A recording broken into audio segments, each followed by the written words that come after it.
¿Por qué? Porque hay esperanza en Jesús. Él es la respuesta para cada necesidad del hombre. La Biblia dice en Filipenses 4:19, mi Dios pues suplirá todo lo que os falta conforme a sus riquezas en gloria en Cristo Jesús. Y esto se refiere tanto a necesidades espirituales, necesidades materiales y necesidades corporales. Esto de la salud es un asunto muy complicado, pero a pesar de eso podemos decir con gran gozo y certeza que en Jesús tenemos la victoria. Por lo tanto, no hay necesidad de que un creyente nazca llorando, viva quejándose y muera desilusionado.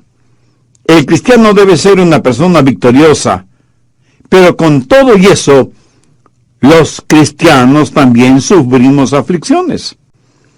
Note lo que dice Santiago 5:10. Hermanos míos, tomad como ejemplo de aflicción y paciencia a los profetas que hablaron en nombre del Señor. Es evidente que los profetas sufrieron aflicciones. Verso 11.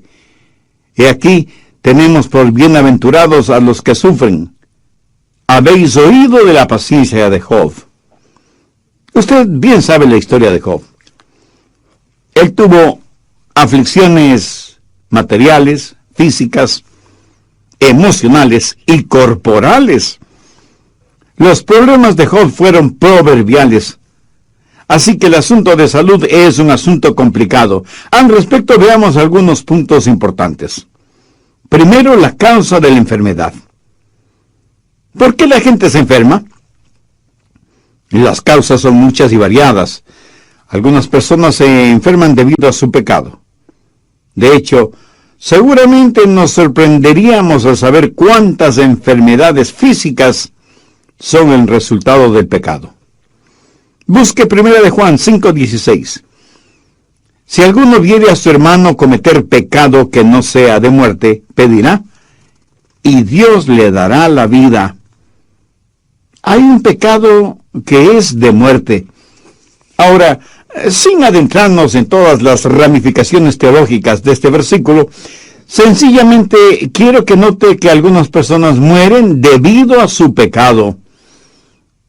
Y Juan aquí no está hablando de muerte espiritual, sino de muerte física. Busque 1 Corintios 11:30. Por lo cual hay muchos enfermos y debilitados entre vosotros, y muchos duermen. Cuando Pablo dice duermen, pues no se refiere a la acción de dormir, sino al hecho de estar muerto. ¿Pero qué quiso decir con eso? Que debido a sus pecados se enfermaron. En otras palabras, muy frecuentemente, nuestra enfermedad es el resultado directo de nuestro pecado. Dios ni siquiera tiene que juzgarnos porque nuestro propio pecado nos juzga. Por ejemplo, los alcohólicos se intoxican con lo que beben. ¿Sabe usted lo que es un tóxico?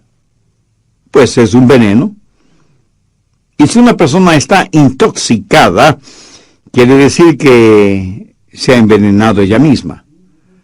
Esa es la razón por la que muchas personas, cuando se intoxican con licores, vomitan. Tal pareciera que sus estómagos tienen más sentido común que sus cabezas.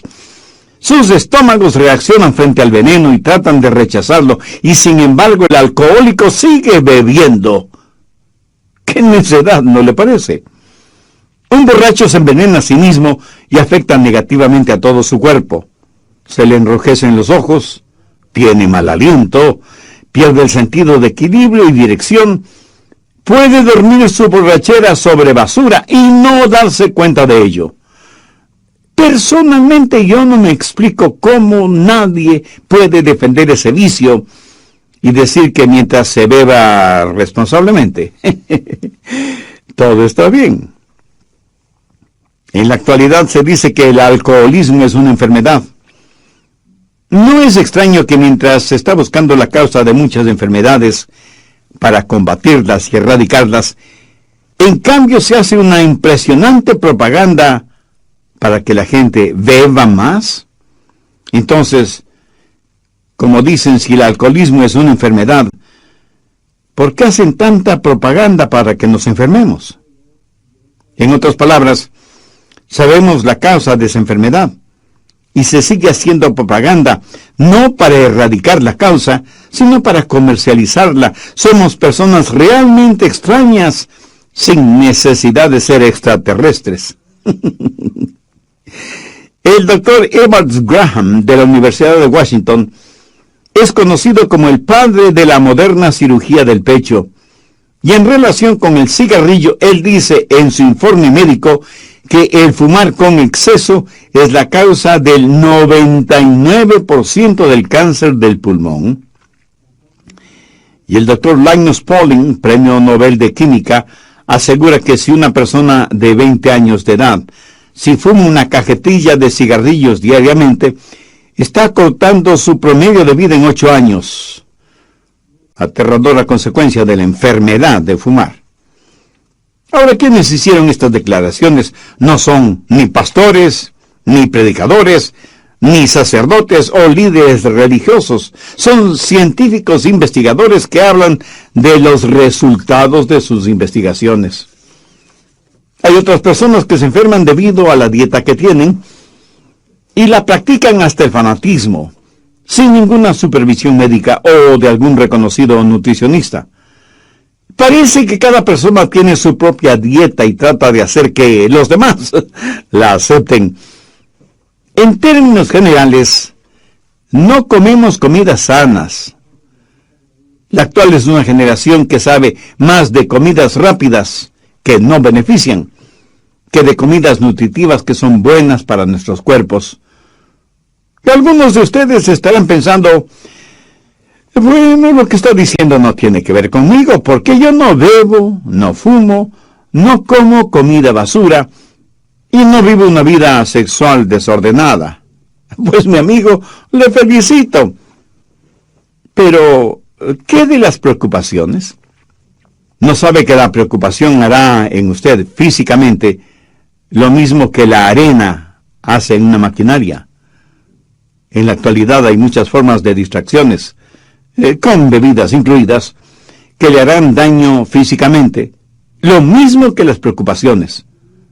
No digo que siempre, pero muchas veces nuestra enfermedad no es más que el resultado directo de nuestro pecado. ¿Sabía que otras veces la enfermedad puede ser causada por Satanás? Vamos al libro de Job, capítulo 2, verso 7. Entonces salió Satanás de la presencia de Jehová e hirió a Job con una sarna maligna. ¿Quién atacó a Job con esa enfermedad? Satanás. Y en el Nuevo Testamento, en el libro de los Hechos, capítulo 10 y verso 38, leemos que Jesús anduvo haciendo bienes y sanando a todos los oprimidos por el diablo. Satanás hirió con una sarna a Job y tuvo muchos hombres y mujeres bajo su opresión física. La opresión satánica se tradujo en enfermedades físicas. Así que algunos están enfermos debido a su pecado y otros están enfermos debido a Satanás. Ahora escúcheme atentamente. Algunos están enfermos porque Dios permite esa enfermedad con un propósito especial. No es que Satanás lo hace, o sea, el resultado de algún pecado en particular. En la Biblia muchos de los santos de Dios padecieron enfermedades, y el ejemplo clásico es el del apóstol Pablo. Busque 2 Corintios 12, verso 7, en donde Pablo declara: y para que la grandeza de las revelaciones no me exaltase desmedidamente, me fue dado un aguijón en mi carne, un mensajero de Satanás para que me abofetee, para que no me enaltezca sobremanera, respecto a lo cual 3 veces he rogado al Señor que lo quite de mí, y me ha dicho: bástate mi gracia, porque mi poder se perfecciona en la debilidad.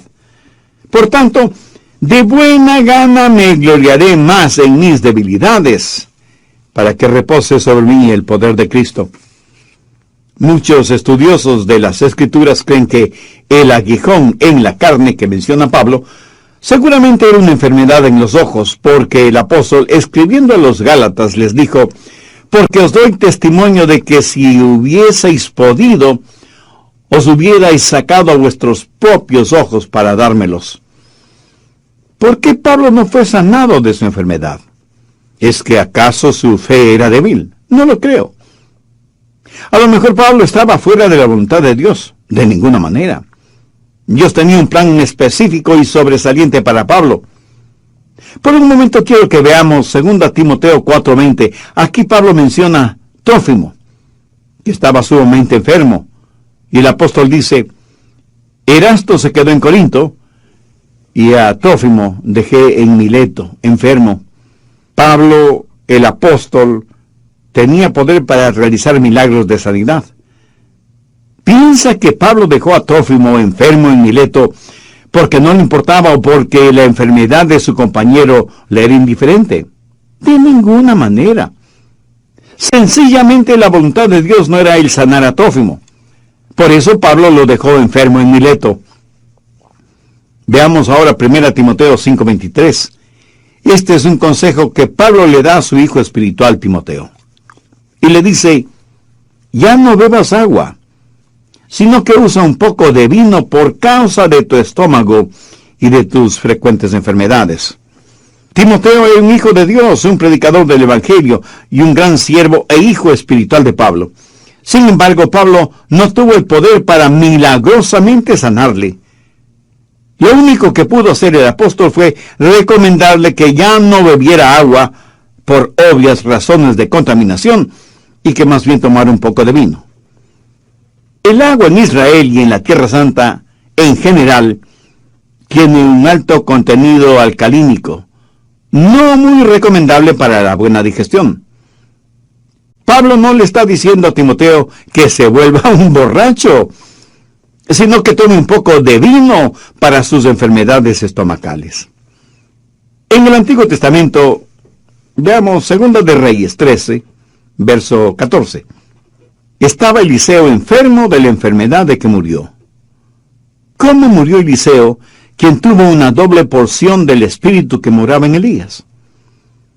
Murió porque ya no tenía comunión con Dios. Y por eso se enfermó. ¿Qué había hecho de malo? Al estudiar la Biblia descubrirá que Eliseo estaba en comunión con Dios y que aún estando en su lecho enfermo, hizo una de las más extraordinarias profecías bíblicas, y no hay ninguna indicación de que Eliseo estuvo enfermo debido a su pecado. Frecuentemente Dios tiene un propósito increíble cuando permite alguna enfermedad a sus santos. ¿Cuáles son esos propósitos de Dios en la vida de sus hijos por medio de la enfermedad? Segundo, para que experimentemos la gracia de Dios. Dios le dijo a Pablo, bástate mi gracia porque mi poder se perfecciona en la debilidad. Tercero, el poder viene por medio del sufrimiento y la enfermedad. Pablo hizo un maravilloso descubrimiento, que por medio de la enfermedad podía conocer el poder de Dios, quien le dijo, mi poder se perfecciona en la debilidad. En otras palabras, Dios le dijo, Pablo, cuando estés lo suficientemente débil como para depender totalmente de mí, tendrás más poder del que nunca tuviste estando sano. Por eso es que Pablo dijo, por tanto, de buena gana me gloriaré, más bien en mis debilidades, para que repose sobre mí el poder de Cristo. Y la frase para que repose sobre mí el poder de Cristo es muy significativa. Quiere decir literalmente extender el tabernáculo de Dios. Dios ha extendido su poder sobre la vida de Pablo, y por eso el apóstol siente que cuando es débil, entonces es fuerte. Pablo, debido a su enfermedad física, aprendió a confiar, a depender de Jesucristo. Pablo nunca dijo, bueno, si no me puedo curar, entonces debo aguantar. No. Su actitud fue, si Dios no me quiere curar, entonces debo alabar. Amén. Por eso se glorió en su enfermedad. ¿Alguna vez usted le ha dado gracias a Dios por su enfermedad, así como le da gracias a Dios por su buena salud? Piénselo. Cuarto, la productividad a veces viene por medio de la enfermedad. Cuán grandemente ha sido bendecido el mundo por creyentes enfermos. Y aunque no sea difícil el comprenderlo, Dios puede usar nuestro sufrimiento para bendecir a otras personas. Veamos 2 Corintios 1:6.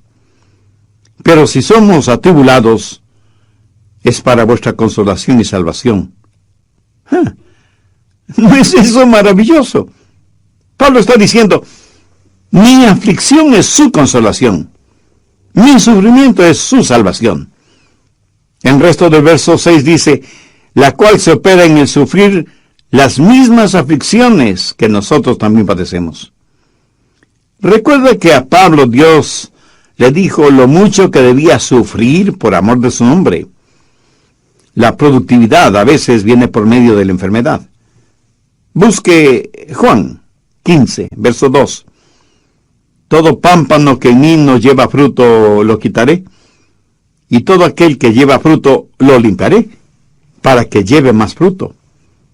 Aquí la palabra limpiar significa podar.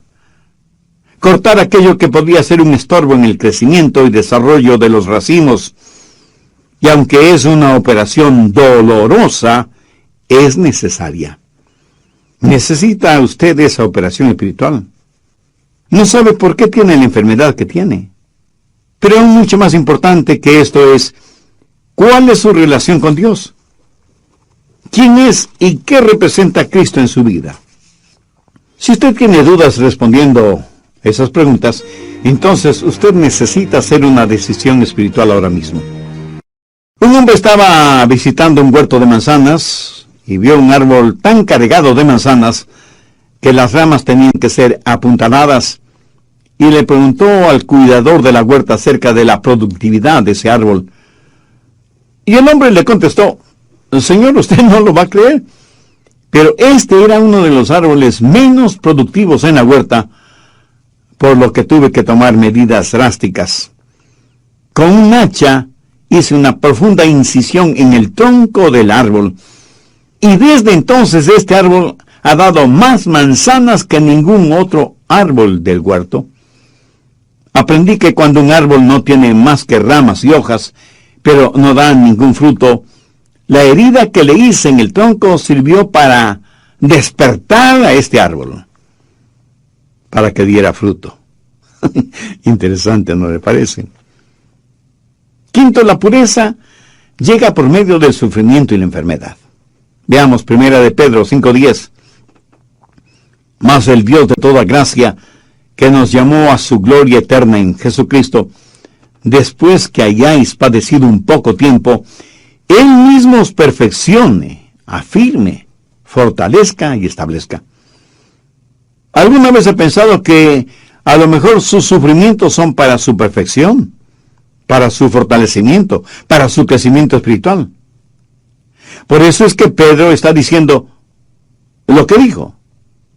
Mire lo que Job dijo, mas él conoce mi camino, me probará y saldré como oro. En otras palabras, Job dijo, este sufrimiento es como un crisol, en donde serán quemadas todas las impurezas. Y en el Salmo 119:67, David dijo, antes que fuera yo humillado, descarriado andaba, mas ahora guardo tu palabra. 1 Corintios 1, verso 27. Sino que lo necio del mundo escogió Dios para avergonzar a los sabios, y lo débil del mundo escogió Dios para avergonzar a lo fuerte. De paso, permítame decir que la palabra débil en este contexto no quiere decir débil de carácter o sin fuerza física. Más bien significa estar enfermo. ¿Por qué Dios escoge a la gente enferma? La respuesta está en el verso 29. A fin de que nadie se jacte en su presencia. Ahora, ¿cuál es el propósito de todo esto? Verso 31. Para que, como está escrito, el que se gloríe en el Señor. ¿Cómo es que nuestra muerte puede traer gloria a Dios? Vayamos al Evangelio de Juan, capítulo 21, verso 19. Esto dijo dando a entender con qué muerte había de glorificar a Dios. Dios, por así decirlo, cierra la boca del diablo. El apóstol Santiago usa el ejemplo de Job. La acusación del diablo contra Job era que Job no amaba a Dios. Y la única razón por la cual Job servía a Dios es porque Dios le había sobornado. Y Satanás le dijo a Dios: Job te sirve porque eres demasiado bueno con él. ¿Qué es lo que el diablo le dijo a Eva en el jardín del Edén? Dios no es lo suficientemente bueno para ti. Mira lo que Dios no te permite tener. Pero en relación con Job, el diablo dice que Dios era demasiado bueno con Job. Y Dios respondió al diablo: tú no conoces a mi siervo Job. Él no me sirve debido a las cosas que le doy o a lo que hago por él. Lo hace porque verdadera y sinceramente me ama. Para probártelo, Satanás, te doy permiso para que le quites todo lo que tiene, pero no toques su vida. Bueno, creo que todos sabemos esa extraordinaria historia, resumida en la clásica frase de Job: he aquí, aunque él me matare, en él espero.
Aquí Job está declarando su total y absoluta fe en Dios.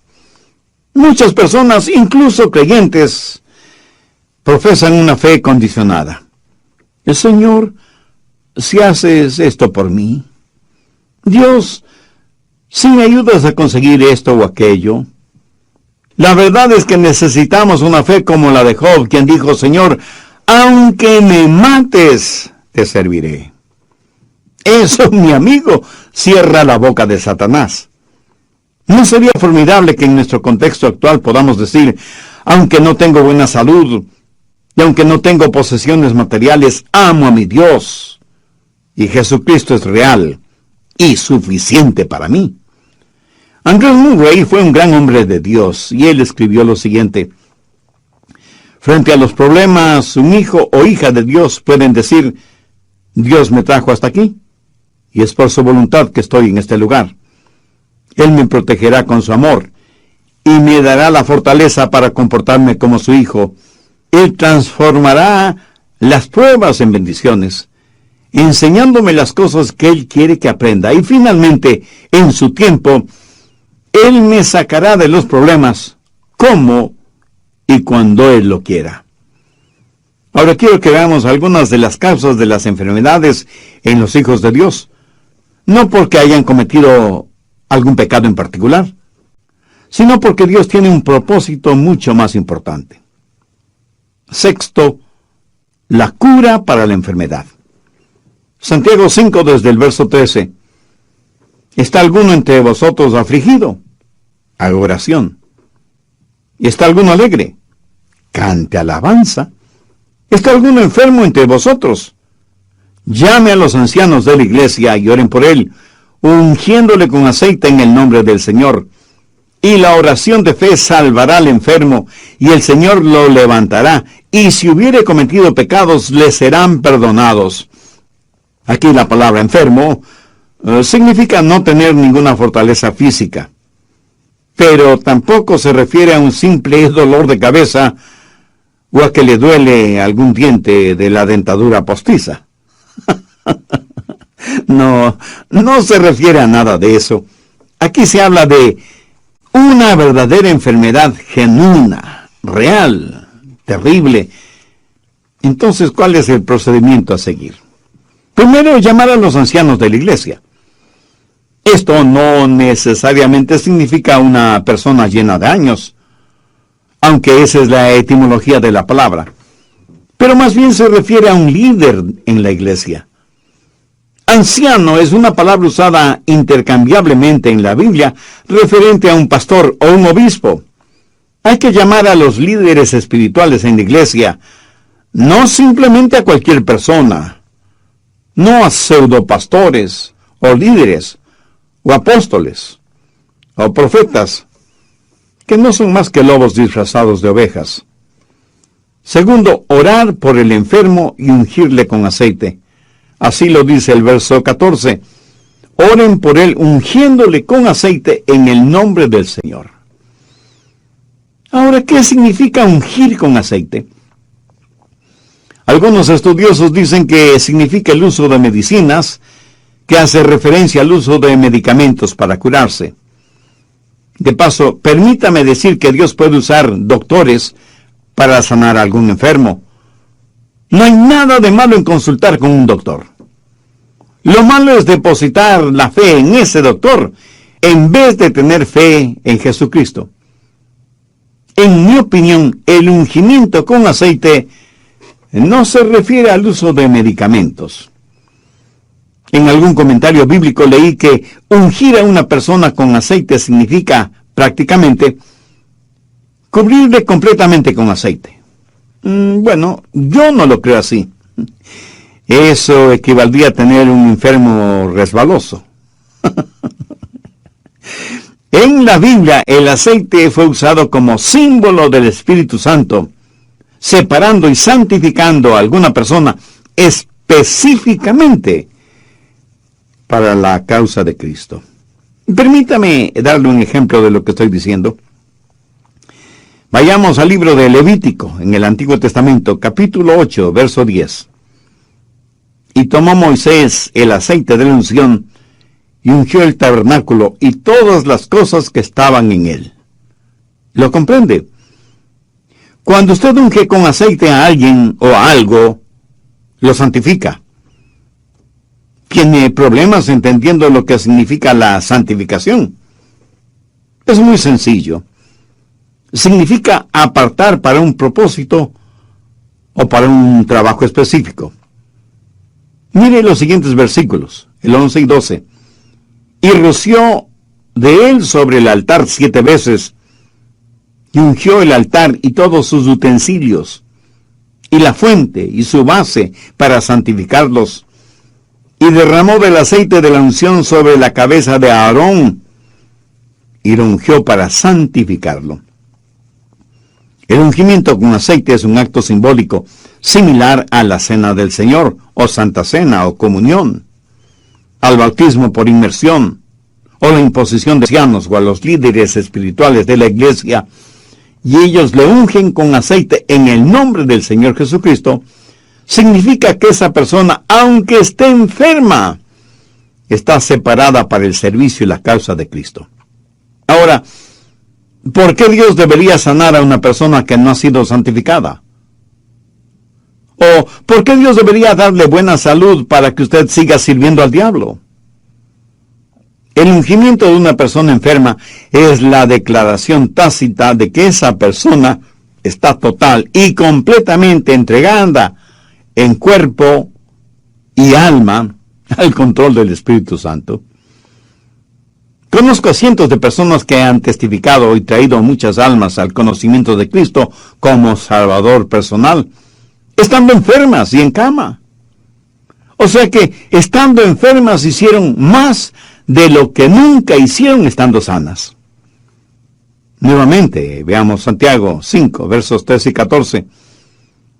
¿Está alguno afligido entre vosotros? Haga oración. ¿Está alguno alegre? Cante alabanza. ¿Está alguno enfermo entre vosotros? Llaman los ancianos de la iglesia y oren por él, ungiéndole con aceite en el nombre del Señor. ¿Notó eso? son los ancianos los que oran por la persona enferma. Y tenga en cuenta que esto no es orar con la persona enferma, sino orar por la persona enferma. Los ancianos están ahí para orar, para descubrir y para hacer la voluntad de Dios. La oración que llega al cielo es la oración que comienza en el cielo. No oramos por la primera cosa que se nos viene a la cabeza. Necesitamos conocer la voluntad de Dios. Primera de Juan 5:14 dice, y esta es la confianza que tenemos en Él, que si pedimos alguna cosa conforme a su voluntad, Él nos oye.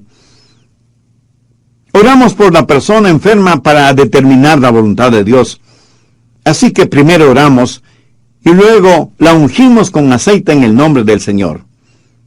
¿Y cuál es el resultado? La oración de fe salvará al enfermo. Si la voluntad de Dios es sanar a ese enfermo, Dios nos dará a nosotros la fe para orar. Ahora escúcheme atentamente, porque hay muchas personas que asisten a esas fuertemente hipnotizantes y emocionantes reuniones de sanación y milagros. Yo creo que la parte más ardiente del infierno está reservada para esos charlatanes y fraudulentos mercenarios espirituales que van por todo el mundo esquilmando a los ingenuos, diciéndoles que el poder de Dios está en ellos para sanar enfermos, cuando no son más que desvergonzados vividores que se aprovechan de la credulidad de los tontos útiles. Esos pseudoapóstoles, pastores, profetas, ministros o como se autodenominen, son una verdadera abominación a los ojos de Dios.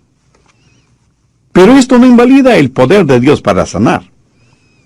Yo creo en la sanidad milagrosa y sobrenatural. Yo creo que Dios me ha sanado de muchas enfermedades para que crea en su sanidad.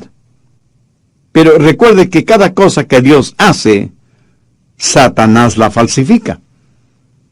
Y estos pseudo sanadores que abundan en nuestro mundo actual toman a una persona que está en una silla de ruedas o que usa muletas y les imponen las manos y dicen unas cuantas palabras misteriosas y desconocidas y como nada sucede declaran: hermanos, la voluntad de Dios es sanar a todos, pero esta persona no tiene suficiente fe como para ser sanada.